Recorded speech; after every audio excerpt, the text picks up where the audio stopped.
Hello students, welcome to Electron classes, one step ahead for learning where we help you to achieve your goals. Students, last lecture में हमने discuss किया था atomic number और mass number के बारे में. I hope आपने वो लेक्चर देखा हो. और आज के इस लेक्चर में हम डिस्कस करने वाले हैं इलेक्ट्रॉनिक कॉन्फ़िगरेशन ऑफ एलिमेंट्स के बारे में, जो कि हमारे लास्ट लेक्चर से कोरिलेट करेगा. उसकी हेल्प से हम आज के लेक्चर को अच्छे से समझ पाएंगे. तो अगर आपने वो लेक्चर नहीं देखा है तो चैनल पर इस चैप्टर से रिलेटेड सभी लेक्चर्स की प्लेलिस्ट रेडी है, तो आप जाकर वहां पर उस लेक्चर को देख सकते हैं. तो आइए स्टार्ट करते हैं आज के लेक्चर को, electronic configuration of elements. Okay, तो स्टूडेंट्स आज हम डिस्कस करने वाले हैं इलेक्ट्रॉनिक कॉन्फ़िगरेशन ऑफ एलिमेंट्स के बारे में. देखिए, इलेक्ट्रॉनिक कॉन्फ़िगरेशन क्या होता है. किसी भी एलिमेंट के एटॉमिक नंबर के बारे में मैं आपको पढ़ा चुका हूं कि उसमें नंबर ऑफ प्रोटॉन्स जितने प्रेजेंट होते हैं, एटॉमिक नंबर किसके इक्वल होता है, नंबर ऑफ प्रोटॉन्स के. ठीक है, या बोल सकते हैं number of electrons in neutral atom. Atomic number या तो इक्वल होगा नंबर ऑफ प्रोटॉन्स के, जो कि हमेशा होगा, और एटॉमिक नंबर इक्वल होगा नंबर ऑफ इलेक्ट्रॉन्स के, जो केवल तभी होगा अगर आपका एटम जो है वो न्यूट्रल है. ठीक है, मतलब उस पर कोई चार्ज नहीं है. अब इन इलेक्ट्रॉन्स को हम जो एटम है, ठीक है, एटम्स के चारों तरफ, सपोज हमारे पास ये एटम है और यहां पर इसका न्यूक्लियस प्रेजेंट है.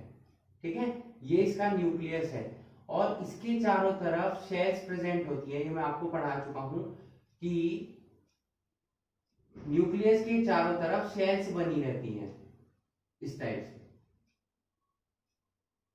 और जैसे जैसे हम न्यूक्लियस से बाहर की तरफ जाते हैं तो इन शेल्स का साइज जो है वो इंक्रीज होता जाता है. ठीक है, अब इन शेल्स में क्या प्रेजेंट होते हैं, इलेक्ट्रॉन्स प्रेजेंट होते हैं. ठीक है, न्यूक्लियस में क्या प्रेजेंट होता है, प्रोटॉन्स और न्यूट्रॉन्स प्रेजेंट होते हैं, जबकि इलेक्ट्रॉन्स जो हैं वो एटम के चारों तरफ, इन शेल्स के चारों तरफ, इन शेल्स में चक्कर लगाते रहते हैं. ठीक है, अब इन्हीं इलेक्ट्रॉन्स के फिलेशन को बोल सकते हैं, या डिस्ट्रीब्यूशन बोल सकते हैं, या बोल सकते हैं अरेंजमेंट. ठीक है, इन्हीं इलेक्ट्रॉन्स के अरेंजमेंट के, इन शेल्स में जो हम अरेंजमेंट करेंगे इन इलेक्ट्रॉन्स का, उसी अरेंजमेंट को हम क्या बोलते हैं, इलेक्ट्रॉनिक कॉन्फ़िगरेशन ऑफ एलिमेंट्स बोलते हैं. ठीक है, मतलब जो न्यूक्लियस के चारों तरफ शेल्स है उनमें इलेक्ट्रॉन्स को किस टाइप से फिल किया जाता है, किस शेल में कितने इलेक्ट्रॉन्स आने हैं, उसी फिलेशन को हम क्या बोल सकते हैं, इलेक्ट्रॉनिक कॉन्फ़िगरेशन ऑफ एलिमेंट बोल सकते हैं. ठीक है, तो क्या नोट करेंगे इसकी डेफिनेशन, द डिस्ट्रीब्यूशन और arrangement of electrons in different shells of atom is known as electronic configuration of elements. ठीक है, जैसे मैंने आपको बताया कि न्यूक्लियस के चारों तरफ क्या होती हैं, शेल्स प्रेजेंट होती हैं. ये आपको दिखाई दे रहे हैं, रिवोल्वेशन जो हो रहा है ये शेल्स है.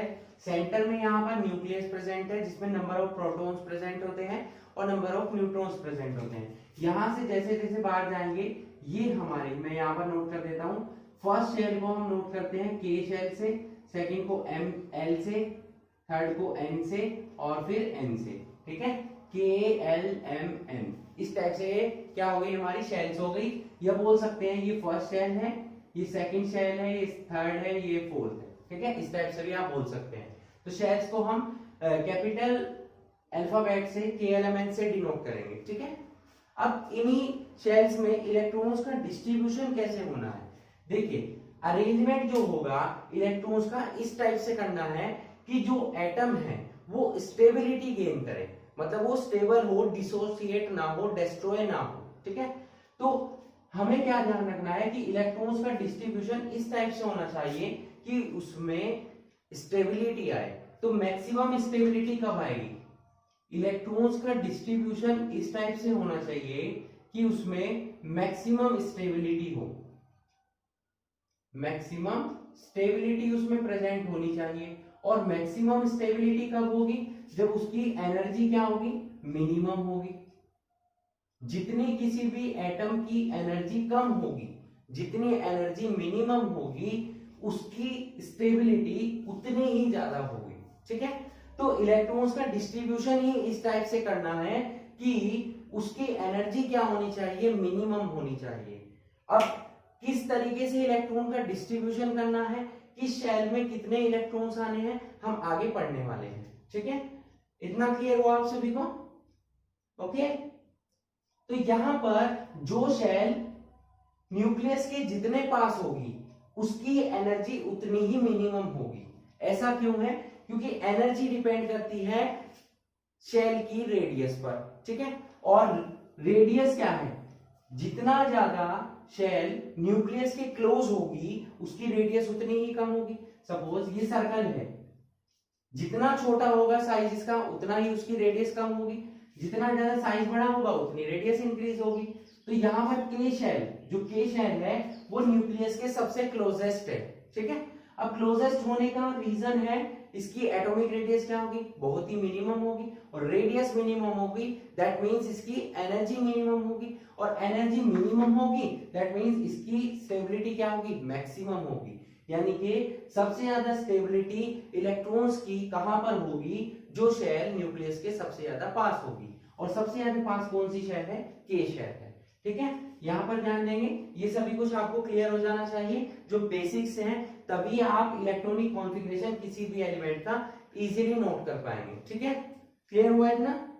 तो फर्स्ट जो हम यहाँ पॉइंट नोट करेंगे, जो टोटल नंबर ऑफ इलेक्ट्रॉन्स हैं वो किसके इक्वल होंगे?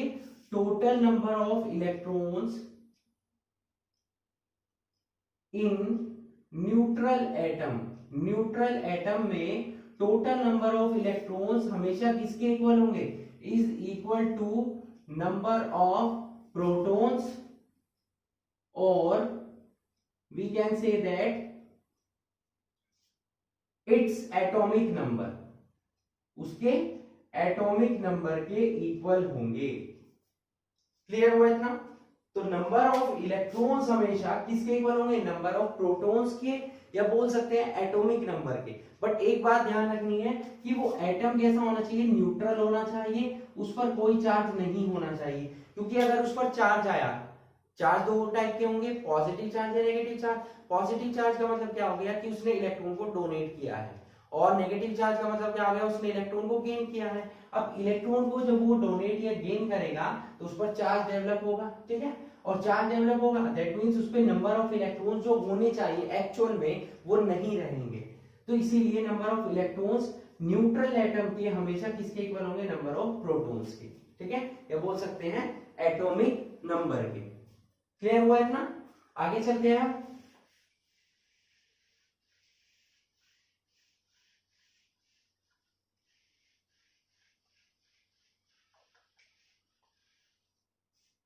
नेक्स्ट पॉइंट, द मैक्सिमम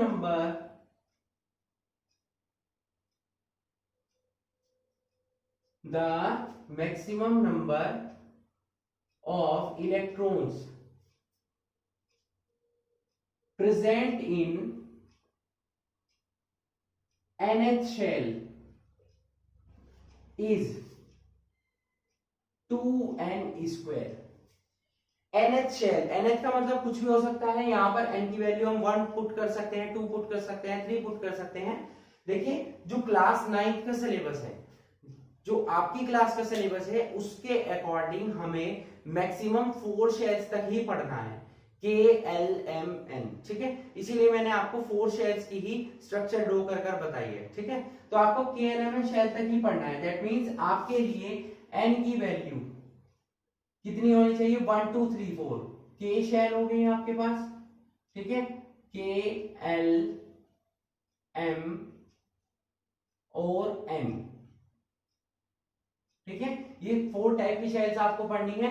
के शेल के लिए n की वैल्यू 1 हो जाएगी, then n is equals to 2, then n is equals to 3 and then n is equals to 4. ठीक है, that means k शेल में नंबर ऑफ इलेक्ट्रॉन्स कितने होंगे, नंबर ऑफ इलेक्ट्रॉन्स कितने हो जाएंगे, यहाँ पर और यहाँ पर 2 की 2 एज इट इज रहेगा, n की वैल्यू 1 पुट करेंगे तो 2 1 जा कितना हो जाएगा 2, यहाँ n की वैल्यू 2 पुट करेंगे तो 2 2 जा 4 2 जा 8 हो जाएगा, यहाँ पर 3 पुट करेंगे तो 9 2 जा 18 हो जाएगा और यहाँ पर 16 2 जा 32 हो जाएगा।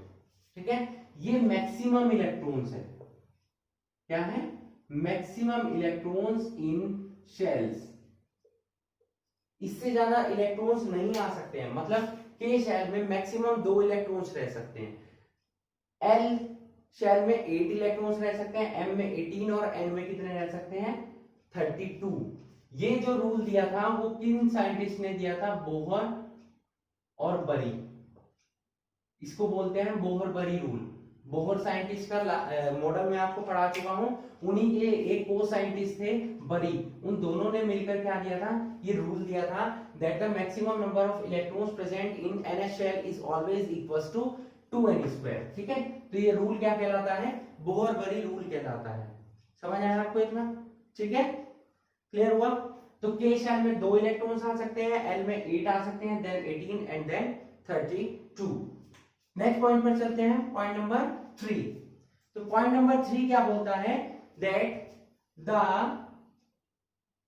आउटर मोस्ट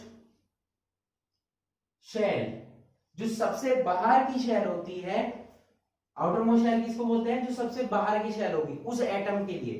ठीक है, the outermost shell cannot have more than 8 electrons.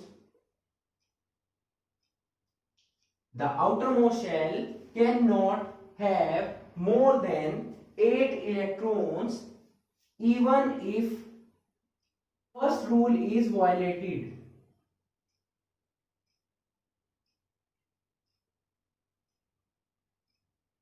Okay, the outermost shell cannot have more than 8 electrons even if the first rule is violated।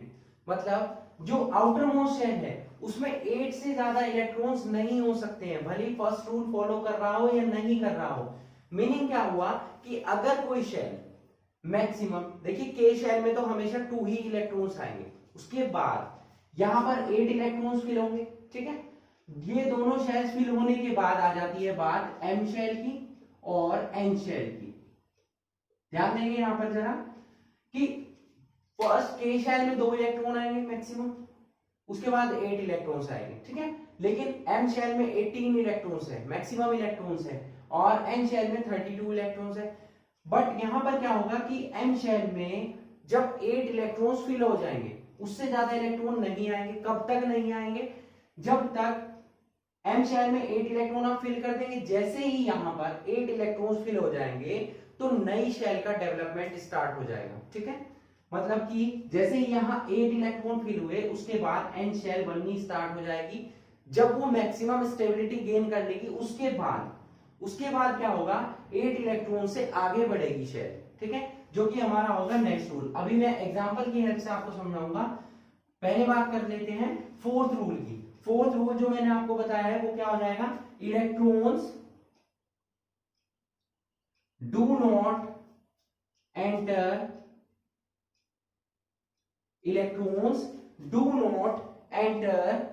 into a new shell. Electrons do not enter into a new shell unless the previous, या बोल सकते हैं inner shells, previous or inner shells are completely filled। Okay, इसका meaning क्या हुआ, देखिए मैंने third rule में आपको क्या पढ़ा है कि आउटर मोस्ट शेल में 8 से ज्यादा इलेक्ट्रॉन्स नहीं हो सकते हैं।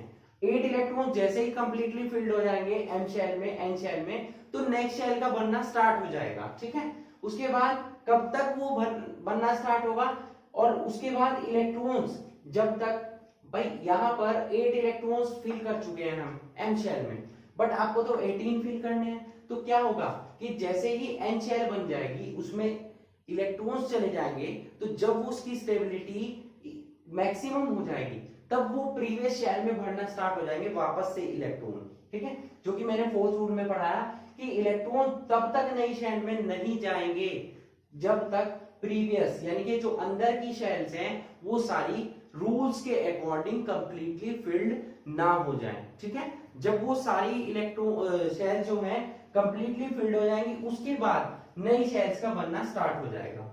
ठीक है, इतना क्लियर हुआ। तो ये रूल्स थे हमारे इलेक्ट्रॉनिक कॉन्फ़िगरेशन ऑफ एलिमेंट से रिलेटेड। अब मैं आपको एग्जांपल्स की हेल्प से बताऊंगा।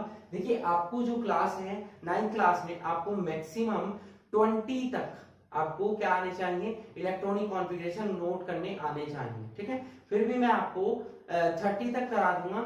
30 तक आप इलेक्ट्रॉनिक कॉन्फ़िगरेशन नोट कर लीजिए। उसके बाद के आपके इलेक्ट्रॉनिक कॉन्फ़िगरेशन आपके सिलेबस में नहीं है, आपसे नहीं पूछे जाएंगे। ठीक है, मैक्सिमम आपकी बुक्स में तो 20 तक दिए होंगे, मैं मैक्सिमम आपको 30 तक करा देता हूं ताकि आपको इन फ्यूचर प्रॉब्लम ना हो। ठीक है, तो क्योंकि उसमें कुछ एक्सेप्शंस हैं और वो एक्सेप्शंस आपको सीनियर क्लासेस में ही जाकर पता चलेंगे। ठीक है, तो यहां पर आप 20 तक कर लेंगे या मैक्सिमम आप 30 तक कर सकते हैं। Okay, so please note these rules in your notebooks. Okay okay students, I hope आपने रूल्स को नोट कर लिया होगा। अब आगे चलते हैं इलेक्ट्रॉनिक कॉन्फ़िगरेशन पर एलिमेंट्स।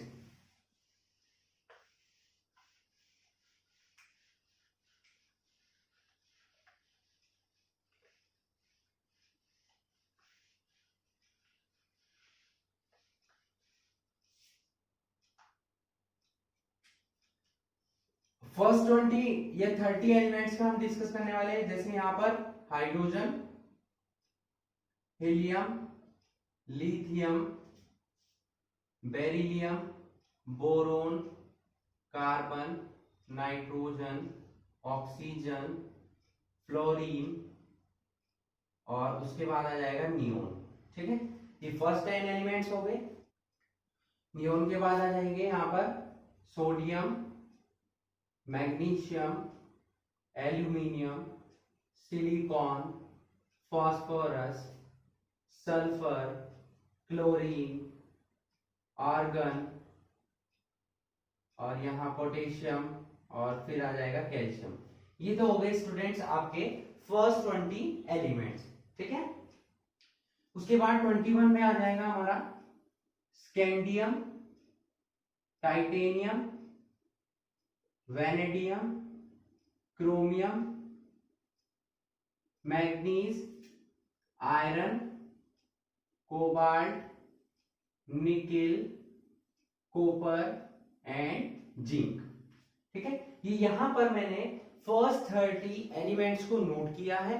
अब वन बाय वन आप इनके इलेक्ट्रॉनिक कॉन्फ़िगरेशन को नोट करेंगे। ठीक है, देखिए हाइड्रोजन का सभी के एटॉमिक नंबर आप नोट कर लेंगे। यहां पर जैसे 1 हो गया, 2, 3, 4, 5, 6, 7, 8, 9, 10, 11, 12, 13, 14, 15, 16, 17, 18 and 19 and 20, 21, 22, 23, 24, 25, 26, 27, 28, 29 and the last 30।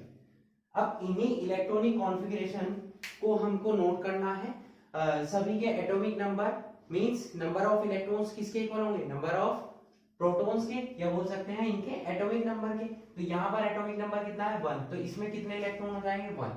ठीक है, देखिए के शेल में हम भरेंगे कितने इलेक्ट्रॉन्स, 2 इलेक्ट्रॉन्स, बट यहाँ पर जब हमारे पास है ही 1 इलेक्ट्रॉन्स तो हम 2 कैसे फिल करेंगे। ठीक है, तो यहाँ पर कितने इलेक्ट्रॉन्स आ जाएंगे 1, यहाँ कितना आ जाएंगे 2, यहाँ कितना आ जाएंगे 3। ठीक है, नहीं गलत हो जाएगा, 3 नहीं आएंगे क्योंकि के शेल में मैक्सिमम आ सकते हैं कितने इलेक्ट्रॉन, 2। मैंने 3 इसलिए लिखा था ताकि आप कंफ्यूज हो और आपको पता चले कि मिस्टेक कहां होगी। ठीक है, तो यहाँ कितना आ जाएगा 2, 1। ठीक है, के शेल में कितने इलेक्ट्रॉन्स आ सकते हैं, 2 इलेक्ट्रॉन्स आ सकते हैं। उसके बाद फिर आएगी एल शेल, और एल शेल में मैक्सिमम कितने इलेक्ट्रॉन्स आ सकते हैं स्टूडेंट्स, 8 इलेक्ट्रॉन्स। ठीक है, तो अब यहाँ पर इसमें जब तक 8 इलेक्ट्रॉन्स फिल नहीं होते हैं तब तक आप इसको फिल करते रहिए। तो कितना जाएंगे 2, 2 हो जाएगा,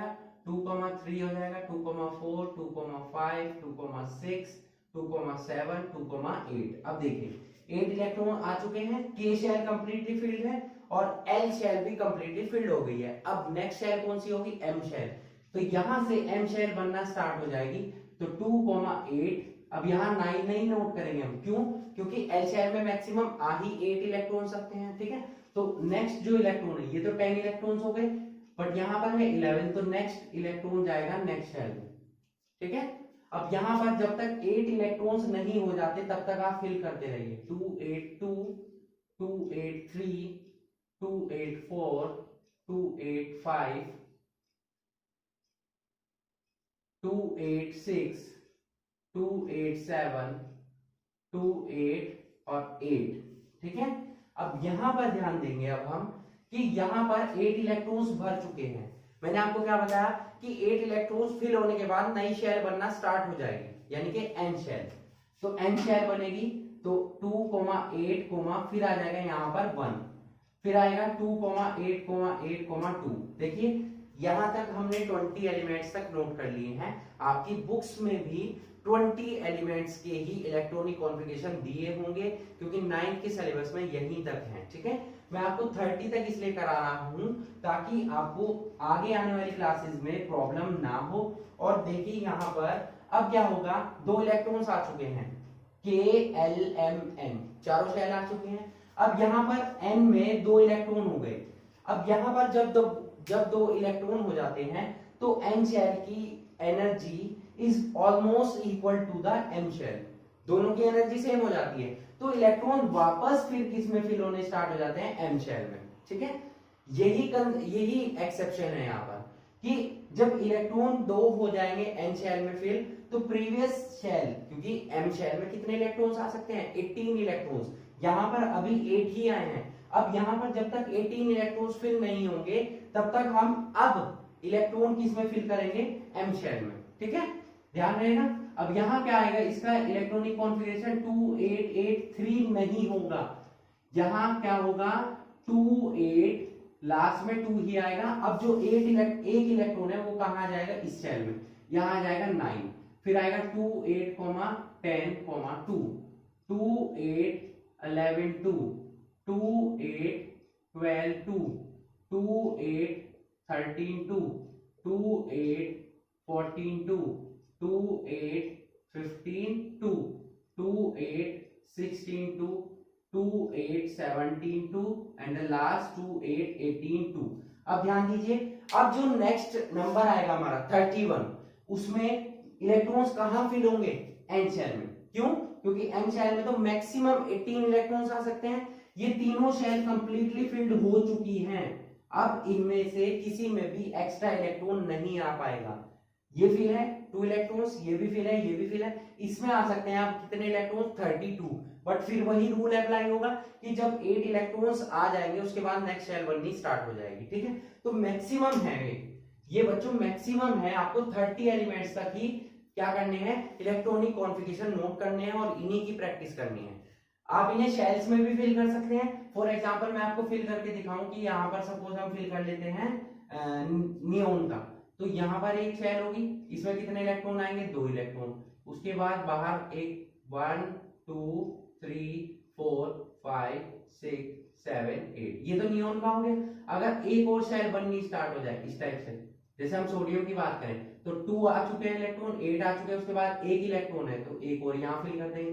फिर मैग्नीशियम में एक और यहाँ फिल कर देंगे, फिर यहाँ एक और फिल कर देंगे, एल्यूमिनियम में, फिर सिलिकॉन में एक और फिल। इस टाइप से आप इलेक्ट्रॉन को फिल कर सकते हैं शेल्स में, ठीक है। शेल्स रिप्रेजेंटेशन ये हो गया और इलेक्ट्रॉनिक कॉन्फ़िगरेशन रिप्रेजेंटेशन ये हो गया, जो मैंने आपको फर्स्ट 30 एलिमेंट्स का करा दिया है। आप इन्हीं 30 एलिमेंट्स की प्रैक्टिस करेंगे, ठीक है। तो आप इन्हीं को नोट कर लीजिए अपनी नोटबुक्स में और इनकी प्रैक्टिस कीजिए, ठीक है। सभी रूल्स को अच्छे से फॉलो कीजिए और उनको लर्न कीजिए, तभी आप इलेक्ट्रॉनिक कॉन्फ़िगरेशन को इजीली नोट कर पाएंगे। ओके, क्लियर हुआ ना?